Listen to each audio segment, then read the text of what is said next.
I want to talk a bit about the performance implications of using regular expressions. And I also want to talk about what Python is doing deep down when you use one. It's something that'll come up in other courses. If you're interested in writing the code that matches a regular expression, so if you've been searching for a CSC 299 project, or if you're interested in that sort of thing, and you in the spring, and you want to write some C or C++ that takes care of parsing and matching regular expressions, then send me an email. Maybe we can talk about that.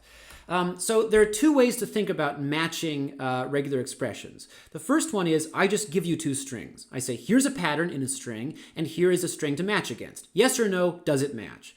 If you do it that way, basically that ends up being big O of n times m. And that means if the two strings are of similar lengths, that's basically quadratic, so n squared, m squared, somewhere around there. Which isn't the best, but it's also not the end of the world. It's manageable. We can basically do things in n squared or m squared time. That's fine. And it's also worth noting that in a lot of cases, we're matching strings of 1,000,000 characters against a pattern that's like 10 characters long. So m can be very small. So n times m isn't the worst thing in the world. There are some features, in particular the use of back references, so \1, \2, that can make that take a bit longer because they're considered to be non-standard for regular expressions. However, it's also often the case that a program will use one regular expression pattern to match millions of different strings. It might go through a huge input file to look for every word or something like that. And that means if you're using the same pattern over and over again, then this can pile up. And it turns out that there is a way of converting a regular expression to something called a deterministic finite automaton, or DFA, which is a type of state machine. There is a way of converting a regular expression to one of these, such that when you want to match a particular string against the expression, it ends up being linear. Now, doing the conversion, turning the regular expression into a DFA, it has a pretty nasty complexity.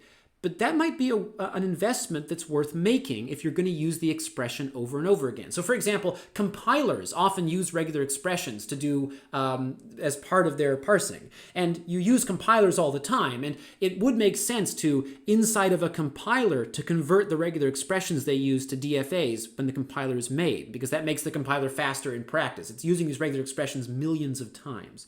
I want to talk about not how to do the conversion. That's the subject of a course like CSC 320. But just basically what a DFA is. So a DFA is an example of a state machine. A state machine is a set of states, there's a state, and transitions, which are arrows between states. At every step when you're working with a state machine, you are standing on one of the states. And what you do next is when you're working with a state machine, you walk along one of these transitions, and then you end up at the next state. And as you go through your input, your string of text, for example, you would walk along between states based on what character you're seeing. And eventually the string is over, and then you're stuck. Wherever you end up, you're stuck there. And we'll define some states to be the goal. And if you end up at the goal, then the string is considered to match. And I have an example of that in a minute. So we can represent a state machine with a graph. Maybe that's obvious. And in the graph, each state is a vertex and each transition is an edge. And edges have labels on them. And the notation I'm using is that if you are standing on this state here and you see the letter B, then you walk along this arrow. If you are standing on this state and you see the letter D, you walk along that arrow. If you see the letter C, you walk along this arrow. And then this general purpose, not BCD. Anything that isn't one of those possibilities, you have to go down here. And you have no choice. You are required to always move along an arrow at each step. This DFA is equivalent to this regular expression.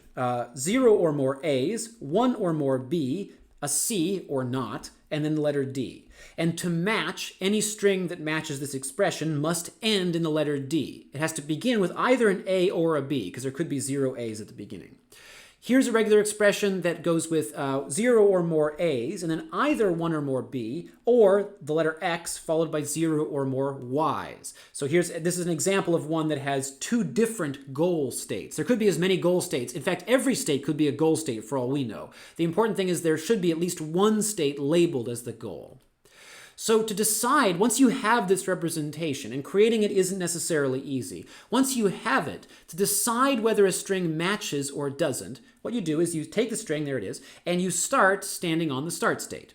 And then you consume the characters of the string one character at a time. And at each character you consume, you move along an arrow. So for example, the first thing I'll do, the first character is letter B. So I'm standing here. I will walk along this arrow and I will end up here. Okay, there I am. And then I've colored this red to say it's been consumed. It's no longer there. The next character is letter B, so I'm standing here. I walk along the arrow for the B, and then I end up back on the same state again. There I am. Then I follow the arrow for the C, then the arrow for the D. And then the string is over. And when the string is over, we ask the question, is the state you're standing on a goal? If the answer is yes, if you are on a goal, the string did match the regular expression. If you are anywhere else, then it didn't. And just to be clear, getting to the goal state isn't actually enough. You have to be finishing on the goal state. You could potentially get to the goal state and then walk somewhere else. It doesn't matter if you got to the goal state sometime during the string. You have to be standing on the goal state at the end for the string to actually match. In this example, yeah, the string did match.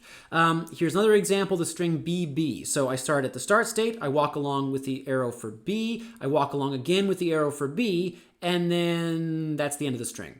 And so the string isn't a match because the state I'm on isn't the goal state. Here's another one, and the slide is giving some fun facts as we go. The slide is pointing out that if you convert really complicated regular expressions, the DFA, the state machine, could be very, very large. It could have a huge number of different vertices. That's one of the reasons it can be difficult to create it.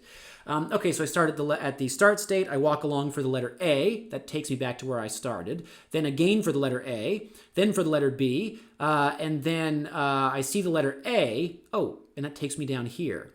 And because this is, I was here and I saw a letter that wasn't B, C, or D, I have to go down here. This is called a dead state because you'll see once you get down here, there's no way out. That means it doesn't matter how long the string is, there is no way I'm getting to the goal. That means I already know this string is not a match. I could actually quit early if I wanted to. But if I keep going, I will stay at the dead state and the string will never end up being a match.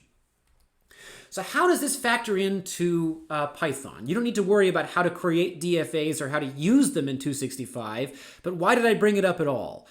So it turns out that often we use the same pattern over and over again. And theoretically, I guess, if we were to just keep passing in the pattern as a string, then every time we're matching, we're having to do that basic algorithm that's big O of m times n, which is fine. There's nothing inherently wrong with that. If we notice that we're using the same pattern over and over again, though, the RE module contains this function compile, which takes a regular expression and turns it into a more convenient representation. It doesn't want to be too clear about it, but it's pretty much this. And once you've done that, you get this pattern object. And you can take the pattern object and use it to perform matches. And doing that will improve the performance because the pattern has already been compiled. And so to perform the match, all you have to do is walk through the DFA. You don't have to do the more complicated algorithm. And so compiling a pattern in advance can be helpful if you know you're going to use the pattern repeatedly. Now, that said, there are these people that say, oh, you're not compiling your patterns, it's going to be so slow. Okay, so first off, these people that complain about performance, there's nothing that will ever please them, so just ignore them. But it turns out that, even if you're not compiling your pattern, first, big O of m times n is no big deal here. This is a very short pattern.